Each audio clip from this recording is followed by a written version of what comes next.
Separate info کے معزز دوستو، میں ہوں زبیر بلوچ اور آپ تمام دیکھنے اور سننے والوں کو السلام علیکم۔ ناظرین، ڈرامہ سیریل ارطغرل غازی کی مقبولیت عروج پر ہے۔ اس ڈرامے کو اپنے ایکشن سین کی وجہ سے عروج حاصل تھا۔ آج کی اس ویڈیو میں ہم آپ کو نویان کی مقبولیت کو پیش نظر رکھتے ہوئے ہم نے سوچا کہ آپ کو نویان کی زندگی کے 10 ایسے راز بتائیں جو آپ کو حیران کر دیں گے۔ یاد رہے، یہ راز صرف نویان کی زندگی تک محدود نہیں ہیں، بلکہ منگول کی قوم ہر فرد کی زندگی کے راز ہیں، اور وہ منگول جو چنگیز خان کے دور میں رہا کرتے تھے۔ تو چلیے شروع کرتے ہیں اپنا کاؤنٹ ڈاؤن۔ نمبر 10، منگول اپنے کپڑے نہیں دھوتے تھے۔ ان کا ماننا تھا کہ وہ صاف پانی کو گندا کریں گے تو ان کا خدا ایک ایسا طوفان نازل کریں گے جو ان کے گھر کو اڑا لے جائے گا۔ صاف پانی میں نہانا یا کپڑے دھونا ممنوع تھا، اور منگول فوجی اپنے کپڑے تبدیل بھی نہیں کرتے تھے۔ وہ اپنا کوٹ کسی پتھر یا مضبوط چیز پر مار کر جھاڑ لیتے اور اسے دوبارہ پہن لیتے۔ جب کپڑا پھٹ جاتا تو نئے کپڑے پہن لیتے تھے۔ نمبر 9، منگول بچے جب 3 سال کے ہوتے تو انہیں گھڑ سواری سکھانے کا عمل شروع کر دیا جاتا۔ ہر منگول خاندان کے پاس ایک گھوڑا ہوتا، خواہ وہ امیر ہو یا غریب۔ حتیٰ کہ منگول چروائے اور اپنے ریوڑ کی نگرانی اپنے گھوڑے پر کیا کرتے تھے۔ اتنی چھوٹی سی عمر میں گھوڑ سواری کی مشق کے لیے ایک خاص اہتمام کیا جاتا تاکہ بچوں کے گرنے یا زخمی ہونے کے امکانات کم سے کم ہوں۔ نمبر 8، منگول ایک دن میں 80 میل تک کا سفر طے کر لیتے تھے، اور یہ فاصلہ اس دور میں کسی اور کے لیے طے کرنا ممکن نہ تھا۔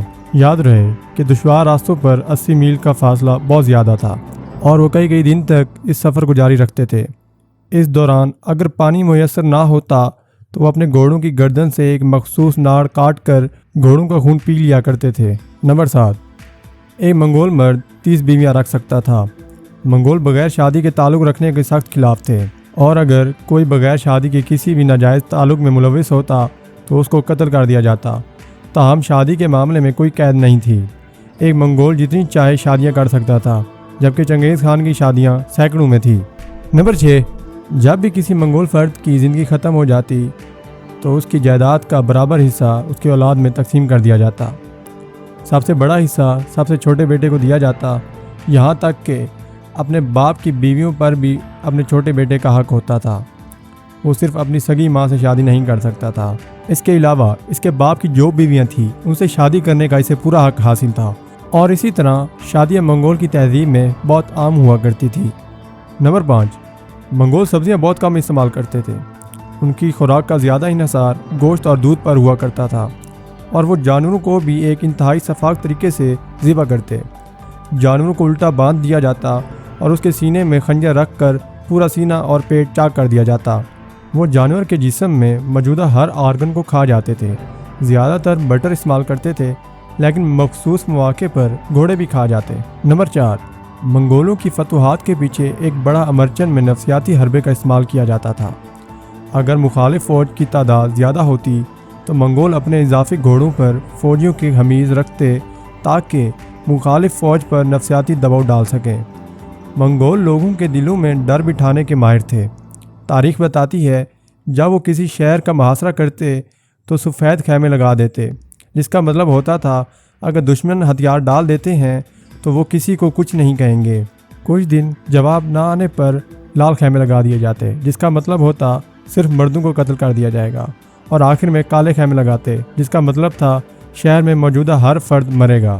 نمبر 3، منگول اپنی دہشت بٹھانے کے لیے پورے شہر میں قتل عام کرتے تھے، اور اس سے وہ لوگوں کے دلوں میں خوف پیدا کر لیتے۔ چند عربیوں کی دستاویز کے مطابق سب سے زیادہ خوفناک برتاؤ وہ عورتوں سے کرتے۔ ان کے پیٹ چاک کر کے موجود بچوں کو بھی قتل کر دیا جاتا۔